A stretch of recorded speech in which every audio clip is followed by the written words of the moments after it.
سڵاتان لەبێت و ئەم کاتتان باش بینەرانی خۆشەویستی تەلەڤیزیۆنی کۆمەڵە بە یارمەتی هاوڕێیانی هاوکارم لە خزمەتتانداین بۆ پێشکەشکردنی گەشتی هەواڵەکانی ڕۆژی دووشەممە سەرەتا سەرجێڕی چەند هەواڵ دەست بە سەرکردنی دوو هاوڵاتی لە مەهاباد بەڕێوەچوونی جەلسەی دادگایەکردنی مەسعود محەممەدی لە شاری بۆکان ناڕوونی چارەنووسی چوار هاوڵاتی دەست بە سەرکراو لە کامیاران هێرشی تۆرۆریستانی تەحریر الشام بۆ سەر کۆلزانی حەلەب کروشم نووسینی ئازادیخوازانی مەشهەد دژ بە کۆماری ئیسلامی و خۆپێشاندان دژ بە کۆمەڵکوژی عەلەویەکانی سووریا لە چەند وڵاتی جیهان.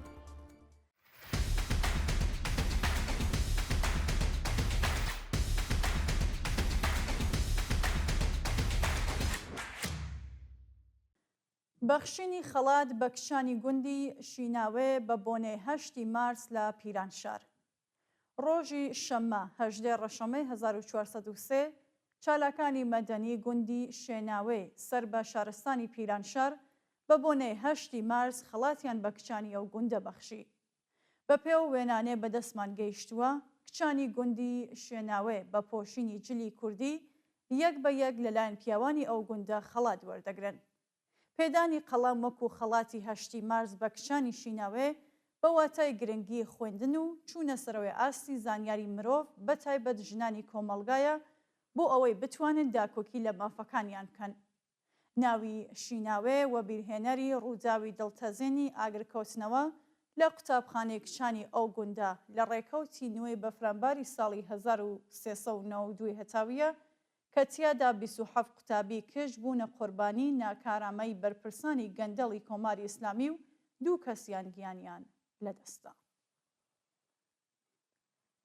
دەست بە سەرکردنی دوو هاوڵاتی لە مەهاباد ڕۆژی یەکشەممە 19 ڕەشەمەی 1403 دوو هاوڵاتی خەڵکی گوندی خێراوای سەر بە ناوچەی شاماتی مەهاباد بە ناوەکانی عیسا قادری و مۆلود ڕەسووڵی پیران لەلایەن هێزەکانی حکوومەتەوە دەست بە سەرکران.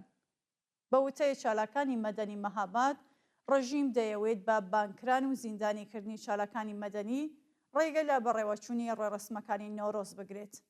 سەرچاوەکانی هەواڵ لەو بارەوە ڕایان گەیاندووە ئێدارەی ئیسلاحاتی مەهاباد ڕێگەی نەداوە مەراسمی نۆرۆز لە گوندی خێراوە بەڕێوە بچێت و لە ڕۆژانی ڕابردوودا چەندین کەسی بانکێشت و لێپرسینەوەی لێکردو.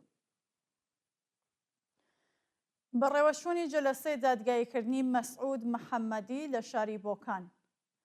لە ڕۆژانی ڕابردوودا جەلسەی دادگاییکردنی مەسعود محەممەدی شارۆمەندی خەڵکی بۆکان لە لەقی 101 دادگای تاوانەکانی ژمارە 2 ئەو شارە بەڕێوە چووە. ڕۆژی 16 خەزەڵوەری 1403 مەسعود محەممەدی لەلایەن هێزامنیەکانەوە لە شوێنی کارەکەی دەست بەسەر و پاش 18 ڕۆژ بەدانانی وەسیقەی 600 ملیۆن تمەنی لە زیندان ئازاد کرا. ناوبراو لەلایەن دەستگای قەزای ڕژیمەوە بە تەبلیغ دژی نیزام تۆمەتبار و ڕۆژی چوارشەمە 15 ڕەشەمە لە لەقی 101 دادگای بۆکان دادگایی و بەرگری لە خۆی کردووە. ناڕوونی چارەنووسی چوار هاوڵاتی دەست بە سەرکراو لە کامیاران.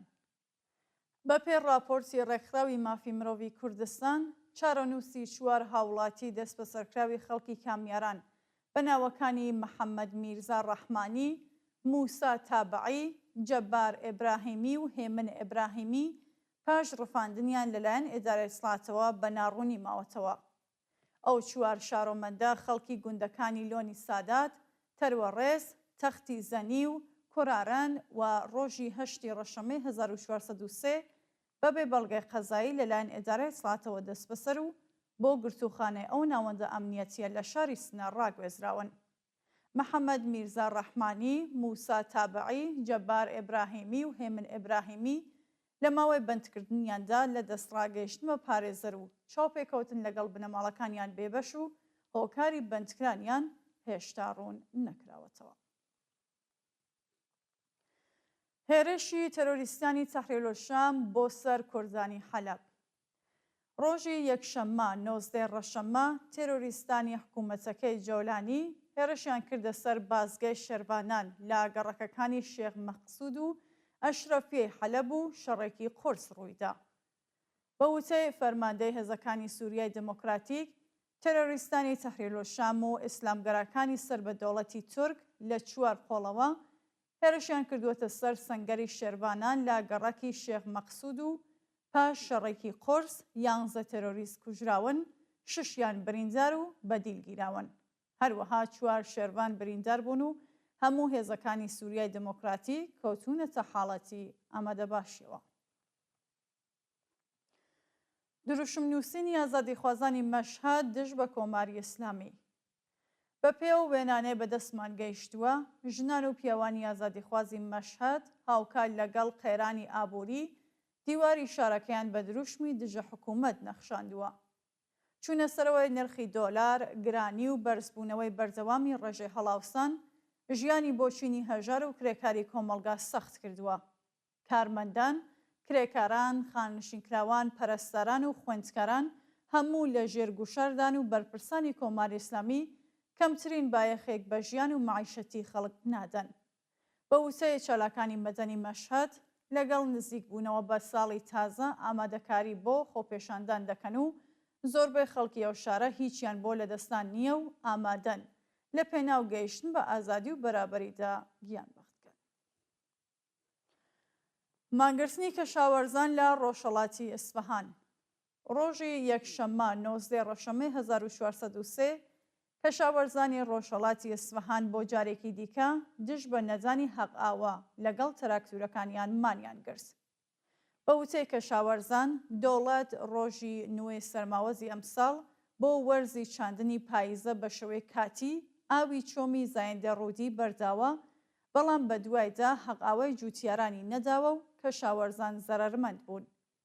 ناڕازیان بە داخستنی شەقامەکانی ناوچەی ڕوودەشت دژایەتی خۆیان لەگەڵ سیاسەتەکانی دەوڵەت نیشانداوە و خوازیاری قەرەبووکردنەوەی زیانەکانیان بوون.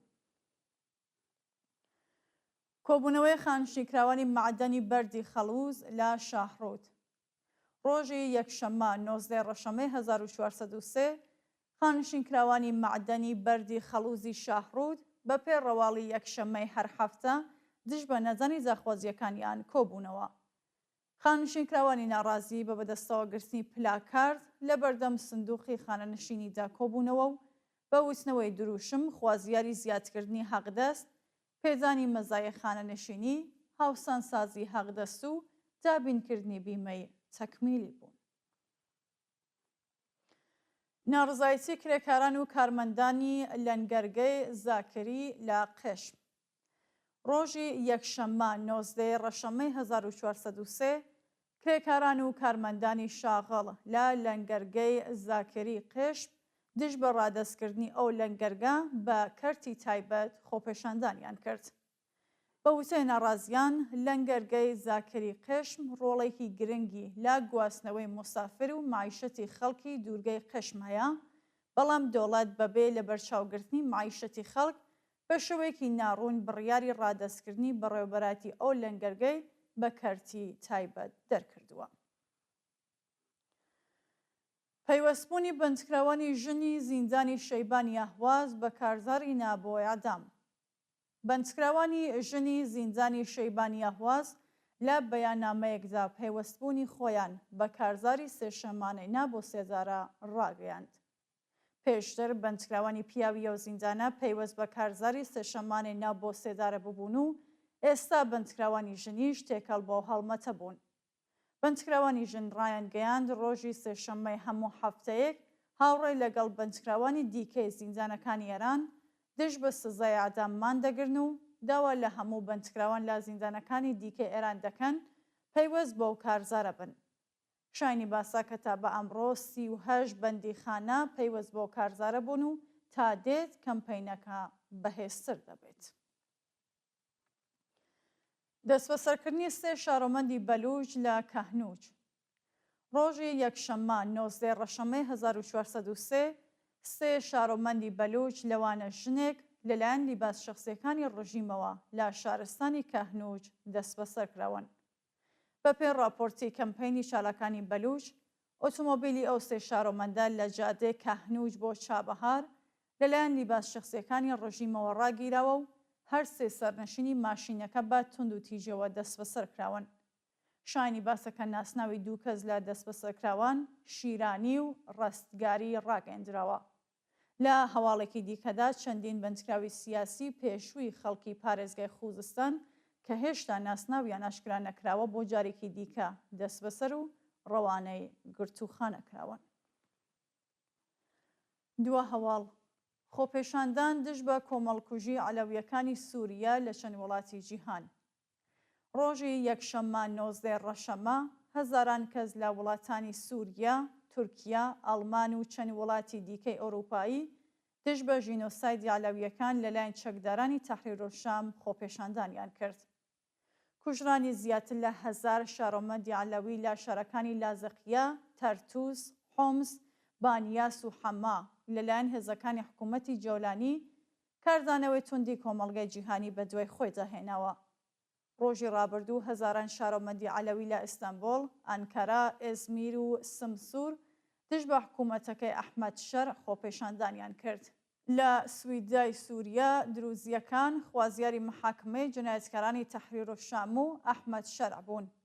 لە ئەڵمان و چەند وڵاتی دیکەی ئەوروپایی خەڵکی ئازادیخواز بە بەدەستەوەگرتنی وێنەی قوربانیانی ئەو کۆمەڵکوژیە خوازیاری کاردانەوەی توندی کۆمەڵگەی جیهانی بەرامبەر بە تیرۆریستانی ئەلقاعیدا کە ئێستا لە حکوومەتی نوێی سووریا گیان گرتووە بوون. بینەرانی خۆشەویست هەواڵەکانتان پێشکەشکرا هەر شاد و ئاسوود.